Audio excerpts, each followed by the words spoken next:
Hey, Treasures! Apa yang bisa lebih epik daripada menghadapi bos? Tepat sekali, menghadapi bos legendaris. Kami telah memilih para Titan sejati di dunia game. Mereka yang membuatmu menderita, gemetar, atau bahkan kehilangan tidur, masing-masing meninggalkan jejak yang unik. Dan untuk membuatnya lebih menarik, kami punya satu aturan dasar. Hanya satu bos per franchise. Yuk, kita mulai. Takir Fakiraffer. Para Titan yang tak kenal ampun dibuka dengan Dacho Dark Souls. Tentu saja, kamu bisa menyebut Ornstein dan Smaug atau tantangan lain dari Dark Souls 3 Sea. Tapi tidak ada yang begitu menggambarkan esensi seri ini selain Manus, Father of the Abyss, dari ekspansi Artorias of the Abyss di Dark Souls. Pertama, Manus adalah definisi dari ketidakberuntungan total, dan kamu akan menyesal. Seperti yang diduga, serangannya brutal. Meski bertubuh besar, dia sangat lincah, dan yang paling utama, tak kenal ampun tanpa memberi jeda sedetik pun. Dan untuk membuatnya lebih buruk, dia juga melancarkan sihir gelap yang menghancurkan. Untuk mengalahkan makhluk itu, datanglah dengan persiapan perisai yang kuat dan sejumlah besar kesabaran, karena makhluk itu memiliki jumlah nyawa terbesar dalam permainan. Ketika berbicara tentang permainan yang menantang, tidak bisa tidak menyebut Cuphead.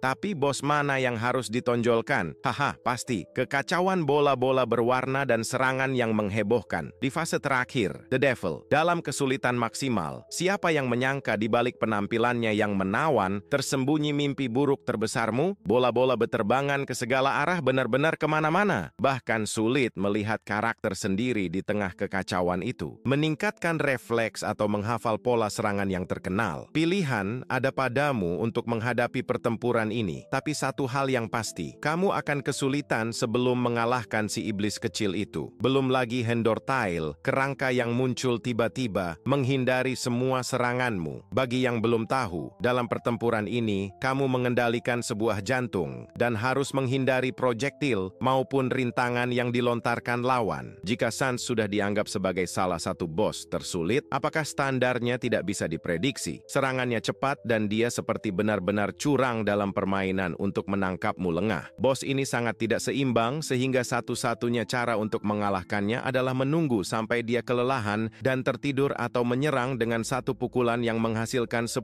juta poin damage. Dan tentu saja pertarungan akan kehilangan separuh kebesarannya tanpa soundtrack yang benar-benar sempurna. Sebuah bos kolosal. Lagi pula, semua orang tahu bahwa pertarungan menjadi epik saat musuh 15 kali lebih besar darimu. The Reaper of Orhanok. Dalam cerita, The Reapers adalah mesin raksasa yang hipercerdas, musuh terbesar dari koalisi antar spesies yang termasuk umat manusia. Misi mereka adalah memusnahkan semua kehidupan cerdas atau hampir begitu. Biasanya, kamu menghadapi The Reaper dengan perlindungan keamanan dari pesawat luar angkasa. Tapi di planet Hanok tidak ada yang berjalan sesuai rencana untuk kelompok itu. Kamu akhirnya membangkitkan The Reaper yang mengamuk dan terjebak di darat. Tapi tarik napas dalam-dalam. Pertarungan terbagi menjadi dua tahap. Pertama, lari, sialan, dia besar banget. Dan setelah bersembunyi dengan benar, kamu menghadapi mesin itu dalam duel Titanic. Sebenarnya sekutulah yang menyelesaikan pekerjaan dari luar angkasa, tapi sial tidak ada yang memberitahuku. Kita lanjut dengan salah satu bos paling megah yang pernah dibuat, Valantes dari Gurun Selatan. Colossus ke-13 dari Shadow of the Colossus. Ular bersayap sepanjang 155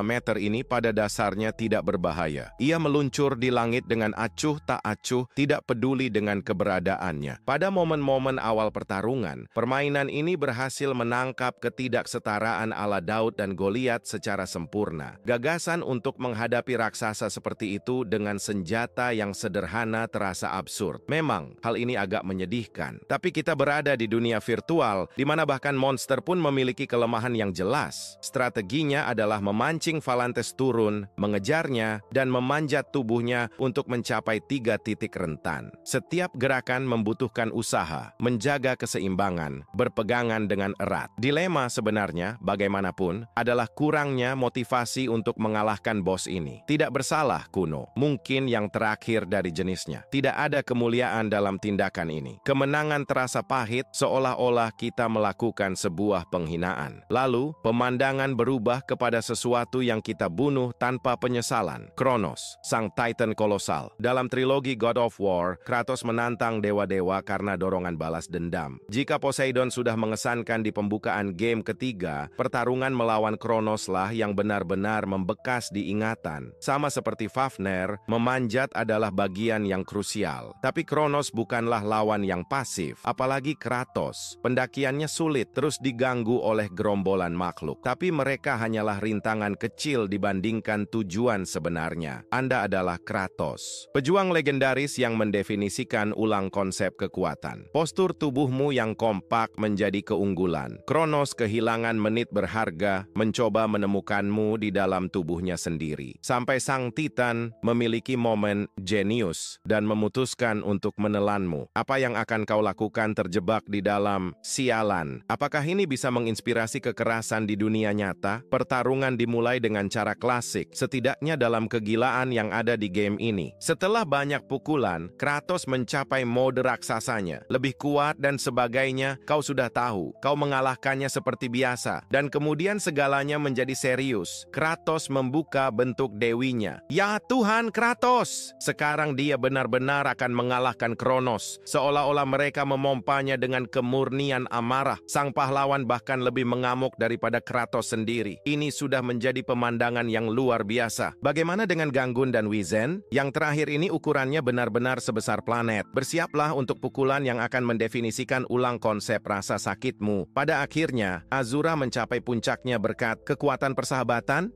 Hanya bercanda. Sebenarnya, Wizen sampai di sana murni karena kebencian. Bos-bos ikonik, beberapa bahkan tidak memiliki mekanika yang revolusioner, tapi membawa intensitas yang melekat dalam ingatan. Red, sang pelatih terhebat, pria yang menghadapi segalanya di Pokemon Red dan Blue, dan kemudian menghilang untuk berlatih di Gunung Silver. Di Pokemon Gold dan Silver, dia kembali sebagai tantangan tertinggi. Pokemonnya berada di level yang berbeda, light years di depan lawan manapun. Dia memiliki tim yang seimbang. Di satu sisi, ini hanyalah pertarungan Pokemon biasa, tapi di sisi lain, melawannya seperti berhadapan dengan diri Anda di masa lalu. Pertarungan itu menunjukkan bahwa Anda tertinggal. Sekarang show Anda jauh lebih kuat dibanding saat menyelesaikan game sebelumnya. Dan untuk penutup, aku sangat merekomendasikan untuk mencoba MOBA. Dragon dan Baron Nashor, ya, kalau dipikir-pikir tidak ada bandingannya. Meskipun Dragon jauh lebih mudah dikalahkan. Tapi, hanya dari namanya, pertarungan ini mungkin terlihat tidak masuk akal. Paling baik, agak membosankan, atau paling buruk, seorang wanita yang melahap benda-benda besar. Semua orang tahu makhluk ini memberikan buff yang luar biasa untuk seluruh tim saat dikalahkan. Karena itu, mustahil menghitung berapa banyak pertandingan yang berpusat pada kematian monster-monster ini. Artinya, meskipun pertarungannya sendiri tidak terlalu seru, konsekuensinya sangat besar. Misalnya, Anda bersembunyi dekat bos. Itu seperti melangkah maju. Hampir ingin kukatakan tidak ada jalan kembali saat dia datang mencarimu. Manfaatkan saat semua orang mati dan lakukan ini sendirian. Atau suruh top laner tim Anda mencuri buff diam-diam di depan musuh. Strateginya tak terbatas. Dan setiap pertarungan untuk makhluk ini unik. Baik itu Rift Herald atau Nashor, itu selalu menjadi momen penting. Pertarungan dengan mekanik inovatif. CV, gameplay, wajib kita perlu bahas Zelda. Xanto adalah, di atas segalanya, penjahat dengan cerita paling memikat dalam franchise. Bergelar Raja Senja, ia bersatu dengan Ganondorf dalam upaya membebaskan rakyatnya dari kerajaan bayangan tempat mereka terkurung. Tampilan yang sempurna dan kepribadian yang sangat neurotik. Di sini, dalam porsi tepat. Jiraim pada dasarnya adalah karakter yang dicintai penggemar. Dia adalah bos ketiga terakhir dari Toilet Princess. Kecemerlangan pertarungan ini terletak pada membuat kita menghidupkan kembali semua gaya bos yang kita temui sepanjang permainan. Dengan setiap transisi adegan diperlukan penggunaan teknik baru untuk menghadapi Xanto. Kita menjelajahi mulai dari hutan hingga kedalaman kuil, melewati Bisale dan tambang Goron, hingga berpuncak pada duel 1 lawan 1 di depan kastil Irul di bawah langit senja. Singkatnya, Xanto bukanlah musuh yang rumit, tapi pertarungannya sangat menyenangkan. Inilah yang kita inginkan, Zelda sayangku. Dia adalah psikopat terbesar tanpa keraguan di dunia. Dia muncul di Metal Gear Solid, yang pertama dalam seri. Sejak pertemuan pertama, ia mengambil alih kendali situasi, menuntutmu untuk menenggelamkan segalanya dalam kekacauan. Dari sana, pertarungan sesungguhnya dimulai. Orang ini punya keunikan, memecah dinding keempat seperti Deadpool. Dia memeriksa kartu memorimu untuk melihat apakah kamu mau memiliki save dari game yang dilarang dan bahkan berkomentar tentangnya. Banyak yang dia katakan murni provokasi, tapi dalam bentuk yang tepat. Selama perjalananmu, game ini menganalisis setiap gerakanmu dan bahkan menyarankan untuk meletakkan kontrol di lantai untuk menunjukkan penguasaanmu. Sungguh mengagumkan. Kita berbicara tentang sesuatu yang sangat intens. Tantangannya terlihat tak terkalahkan. Ia mengantisipasi setiap aksi, setiap keputusan. Kamu merasa sepenuhnya dikuasai. Lalu, bagaimana cara mengalahkannya? Jawabannya sederhana. Ubah input control. Selesai, ia jadi kebingungan. Tanpa prediksi, tanpa keunggulan. Sekarang adalah kesempatanmu untuk memberikan pukulan terakhir. Bos-bos yang paling berkesan. Untuk mengakhiri video ini dengan sesuatu spesial, aku telah memilih beberapa pertarungan mengagumkan. Mereka yang layak diperhatikan. Ayo mulai. Apa? Ganon emas? Serius? Kita hanya setuju pada satu bos, bukan? Belum lagi versi Wind Waker lebih unggul. Tapi, karena kamu menyebutkannya, mari kita bahas. Bagaimana pendapatmu tentang bos akhir FTL? Katanya itu tidak terlalu mencolok secara visual. Bahwa itu tidak pantas masuk ke videomu. Santai, aku bisa bantu soal itu. Selama itu berfungsi, selama tidak dipaksakan, Pak Bruno bahkan tidak berkomentar. Tapi tidak, serius. Ada begitu banyak bos keren yang kamu lewatkan. Hahaha, yang mengubah pertarungan menjadi pertempuran Pokemon legendaris. Tentu saja mustahil mencakup semuanya dalam tema yang begitu luas. Karena itu, aku butuh pendapat kalian, viewers. Apakah ada bos penting yang terlewat dari daftar ini? Tinggalkan di kolom komentar. Siapa tahu nanti ada episode 2. Sambil menunggu, jangan lupa kasih like yang banyak. Gila, seru banget. Makasih guys. Sampai jumpa lagi ya.